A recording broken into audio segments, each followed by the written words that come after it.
My wife and I decided to give each other hall passes for our 10th anniversary, and let's just say it didn't end well. I'm Alex, 35, and I've been married to my wife Emily, also 35, for the last 11 years. We met during our last year of college, hit it off instantly, and never looked back. After dating for just a year, we got engaged and tied the knot 4 weeks later. Our marriage has been pretty great overall. Sure, it's not perfect. We've had our share of arguments and heated moments, but after 12 years together, we've definitely gotten better at navigating the ups and downs of married life. Over the years, we've gone on lots of adventures and saved up a good amount of money. Just before our 10th anniversary, we had the big conversation about starting a family. We both agreed that we wanted just one kid, and we talked about the timing. We decided on 1 more year without kids so we could check off a few bucket list items. That year, we went skydiving, finally took our dream trip to Italy, hit the beach, and visited some amusement parks. We didn't just focus on each other, we also spent time reconnecting with old friends. Since we'd never had bachelor or bachelorette parties, we jokingly called this our last year of freedom before becoming parents. But it was on our 10th anniversary, right before this so-called freedom year, that we made a choice that's causing us all the drama we're dealing with now. For context, Emily and I have always had a really good sex life. We're both pretty high libido, and we share a lot of the same interests. We also both knew we'd been quite active before meeting each other. Nothing too wild, just about a dozen partners each, and a few special experiences back in college. Since getting together, though, it's always been just us. We planned a big day of fun for our 10th anniversary, ending with a fancy dinner and a night in a suite at a swanky hotel. During dinner, Emily started asking me questions, wanting to look back on our years together. It was great, and we spent a long time talking about our favorite memories. Then she asked, "What's something you miss about being single?" I answered honestly, "Don't get mad, but I kinda miss one-night stands." She laughed, which put me at ease, and admitted, "Yeah, I kinda do too." That kicked off a conversation about what we liked about one-night stands, and reminiscing about our first night together, which had started as a casual hookup after a party. That's when I threw out, "We've got all these plans for the year ahead. What if we added a one-night hall pass to the list?" Emily seemed intrigued but cautious. "Maybe," she said. "You don't think that's too much? We've never done anything like that." I pressed on. "I don't think so. Let's talk about it this week and see how we feel." She agreed, and we enjoyed the rest of our night. Later that week, we revisited the hall pass idea. After some back and forth, we decided to go for it. We'd each have 1 year to use the pass, with the agreement that Emily would go off birth control on our 11th anniversary. We set some ground rules.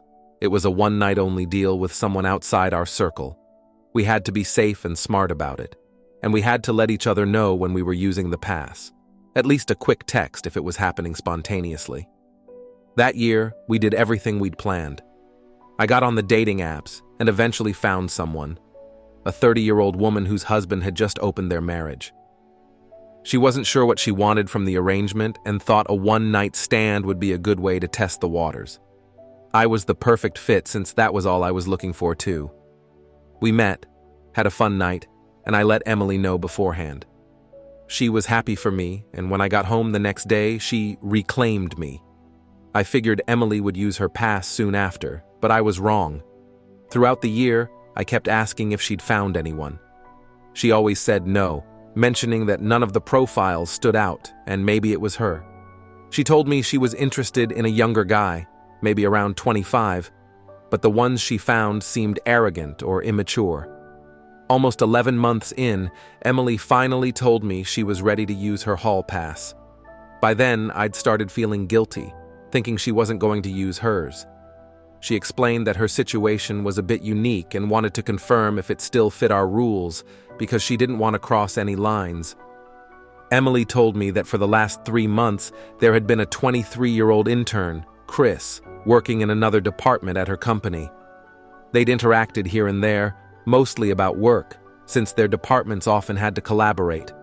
She admitted she found him attractive, especially after realizing he wasn't just some clueless kid, but she also knew that hooking up with a coworker was a bad idea. Plus, there was a chance he might get hired full-time, and that would make things complicated with HR. But just a few days ago, Chris announced he'd be leaving the internship because he got a job in the same field with another company on the other side of the city.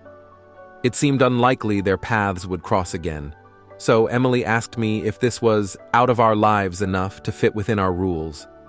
I told her it sounded fine, just to be careful and smart. She assured me she would be, and she wouldn't make a move until after his last day. Fast forward a week, and the day arrived. As Chris was saying his goodbyes at the end of his last shift, Emily offered to walk him out, which he found a bit odd. When they reached his car, she made her move, asking if he'd be interested in having a fun night together. She explained that she had one hall pass, good for one night, and that she'd get a hotel room if he was up for it. Chris was interested but hesitant. He wasn't sure if it was really okay and didn't want to mess around with someone's marriage. So Emily put me on FaceTime, and Chris straight up asked if it was legit. I told him, "Yeah, man, I already used mine. You're her choice, so it's your call." According to Emily, that cleared up any doubts, and he was all in. He followed her to a hotel, and she came home the next morning. I reclaimed her, and life moved on. A couple of weeks went by, and our 11th anniversary rolled around. That same day, she stopped taking her birth control. 2 weeks later, Emily found out she was pregnant, which felt surprisingly fast. We booked an appointment, and today we learned she's actually around 7 weeks along. This lines up right with the timing of her hall pass night, but we'd also been having plenty of sex during that period, including the day after. Now I'm stuck in a whirlwind of uncertainty. She's pregnant, and there's a possibility the baby isn't mine. I'm feeling completely overwhelmed. Emily needed some air, so she went for a walk to clear her head. I'm just here, stewing, trying to figure out my next move while waiting for her to come back. This whole situation is a mess. The baby is here now. So let me catch you up on what's happened since that blow-up with Emily. After my last post, I was sitting at home, waiting for Emily to get back from her walk. When she did, we had a long conversation. I asked her if she'd used a condom with Chris, and she replied, "No, it didn't even cross my mind." I was floored and blurted out, "What happened to safe and smart?" Emily looked at me and said, "Is that what you meant?" "I thought you meant making sure they're not some psycho." I was on the pill. "I don't know why you're freaking out. I've never made anyone use a condom before, so why would I think to start now?" I shot back. "Really, Emily? I don't know. Maybe because you're not 21 anymore and you'd want to avoid catching something." Emily's eyes welled up with tears. "I didn't want this to happen. I'm sorry, I just didn't think about it. Did you use condoms when you used your pass?" "Yes," I said. "Every single time. Better safe than sorry." I paused, then asked, "How many times did you two, you know?" She tilted her head, thinking for a moment. "5, she finally said. "Jesus." I followed up. "So he finished inside you 5 times?" She shook her head. "No, just twice." I gave her a blank stare, and she explained. "I told him the same thing I always tell you and everyone before you." I replied flatly, "You can finish wherever you want?" "Of course you did." At that point, she broke down crying. "What do you want to do?" she asked. I answered, "I don't want to do anything right now. We should look into paternity tests just so we know." A couple of weeks later, we had a follow-up with her doctor. Emily asked about her birth control failing, and the doctor went through a list of questions. We figured out that an athlete's foot medication she'd been taking could reduce the effectiveness of her birth control, even though that's rare. Not rare enough, I guess. Later, I asked if the pharmacist had mentioned anything when she picked up the prescription. Emily shrugged. "I don't know, I wasn't really listening." I checked the bottle later, and yep, there was a warning about birth control right on it. I was about to ask about getting a paternity test, but Emily gave me a look that told me not to. Once we were outside, I asked her why, and she said, "I don't want to ruin my pregnancy. It's probably yours. We had sex twice as many times around that period, but if we take the test and it's not yours..." She started tearing up. "This is the only time I'm going to be pregnant. I'd rather believe I'm carrying your child than someone else's. I don't want to lose that. We've agreed we're keeping this baby, and you've told me you don't want us to separate, so can we just wait and do the test when the baby's here?" I agreed. I wanted her to enjoy her only pregnancy. We did all the usual things during the rest of the pregnancy. Set up the nursery, got the car seat and baby supplies, and stocked up on diapers. We made plans, packed a go bag, and I baby-proofed the house as best I could. Our parents were thrilled and threw us a baby shower. The pregnancy was smooth overall, and after 39 weeks, our beautiful baby girl, Willow, was born. While we were still in the hospital, Emily asked if I wanted to get the paternity test done now that our daughter was here. I told her, "No, I don't care anymore. This perfect little girl is mine, and I don't need a test to confirm that. I'm her dad, and she's my girl." Emily was overjoyed. I think it was exactly what she needed to hear. We were about to take our daughter home and enjoy every moment ahead of us. The chances of this ever becoming an issue again seemed slim. Fast forward 22 years. I made some posts back then detailing the situation with my wife Emily's pregnancy. To recap, we gave each other hall passes. Emily used hers, and her birth control failed, leaving us uncertain about the paternity of our baby.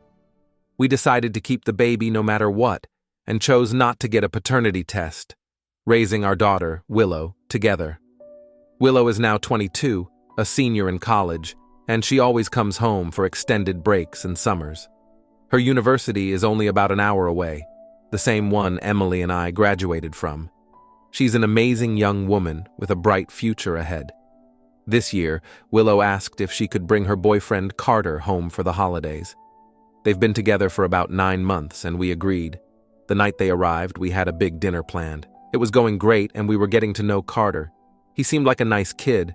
He's from Oregon, but his grandparents live near the university, and that's why he chose to go to school here. Plus, it's where his dad went. Carter was curious about us too, and everything was fine until he asked Emily about her job. When she explained what she did, Carter said, "Oh, that's what my dad does."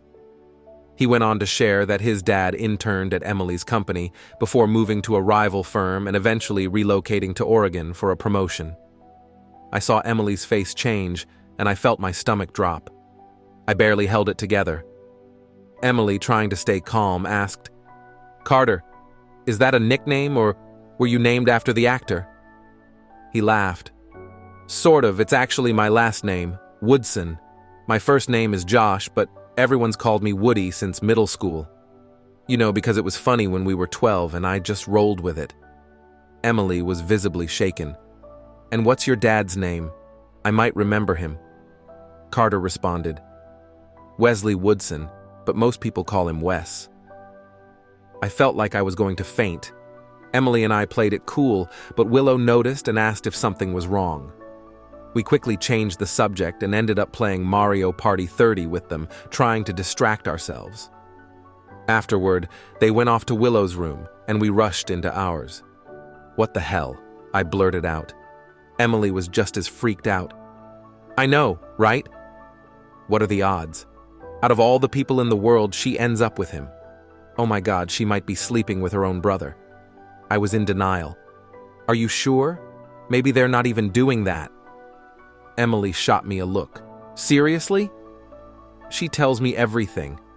Normally, I don't share these details with you because you can't handle it, but we've got to face this. She's just like we were in college. They've been sleeping together since their first date. And he's not her first either. You need to deal with this reality." I tried to ignore everything she said, wanting to bury my head in the sand again. We realized we couldn't just demand that Willow break up with Carter without raising suspicions. She'd ask questions, and we'd have no good answers. Plus, she's clearly into him, maybe even in love. With graduation coming up and life decisions on the horizon, we can't just sit back and hope this blows over. Now, we're at a point where we have to make some tough decisions. We realize that getting a paternity test is necessary, but this is bound to raise questions. So, we need to talk to Willow and be upfront with her, because she's strong-willed and won't just accept anything without knowing the full story. We convinced her to send Josh back to his grandparents' place a half-day early, giving us a little time to sort things out. It was an awkward day and a half, but we tried our best to keep everything normal so they wouldn't catch on.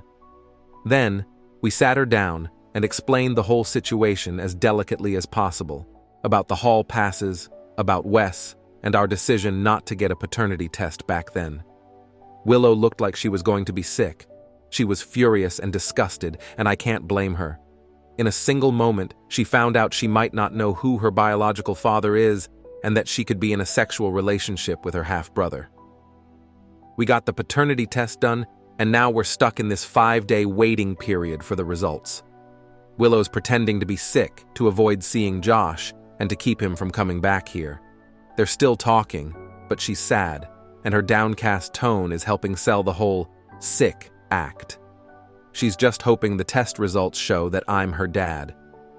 I'll update once we know more, and this is all settled. It's been a month now, and I think we're finally starting to see the dust settle. Let's get right to the million-dollar question. Willow is not my biological daughter. She took it really hard. It wasn't just the news that I wasn't her father. She also realized she'd been in a relationship with her half-brother. It was devastating. We invited Josh back over, and he looked scared when he saw Willow crying. That's when we told him the truth about Emily and Wes, and how we never got a paternity test, figuring the odds of Willow and Josh finding each other were 1 in a billion. Josh was furious, storming out in shock. He came back later with his dad, Wes, on the phone. We explained that Willow was biologically his daughter. Wes remembered his night with Emily and was stunned. He said he'd get on the first flight here. Meanwhile, Willow wasn't willing to accept things as they were. She said, "This test only says you're not my father, not that his dad is mine. How do you know Mom didn't cheat?" Desperate for answers, she pushed for a DNA test between her and Josh. I knew what it would reveal, but I agreed if it gave her a little hope. Josh also agreed, and we sent the test off that day. Wes and his wife arrived the next day, and we showed them the paternity test results proving Willow wasn't mine. We also mentioned that we had tested Josh and Willow to confirm if they were siblings. Wes's wife was upset that we had tested Josh without their permission, feeling we were overstepping and disrupting their family's peace. "You've already dropped a bomb that my husband has a secret child, and now you're doing whatever you want with our son," she said, clearly distraught. Wes and Willow took another paternity test that day, and we mailed it off. The Woodsons went to stay with their family while we stayed home, trying to process everything together. We scheduled individual counseling for Willow and a family therapy session for all of us. Those days felt impossibly hard. When the results came back, we called the Woodsons, who were planning to come over to open them with us. They arrived, and I opened the DNA test results first. Willow and Josh were not siblings. Relief washed over the room. I glanced at Emily. She looked utterly confused, which made me hesitate before letting my anger rise. What happened next, I never saw coming. Wes opened his paternity test, and it confirmed that he was indeed Willow's biological father. He looked confused. "This doesn't make sense. How can I be her father, but they're not siblings?" I understood immediately. I watched as the realization hit him, pain clearly visible in his eyes. He turned to his wife, who immediately went on the defensive, angrily claiming the tests must be wrong and accusing us of trying to scam them. Her erratic response confirmed everything.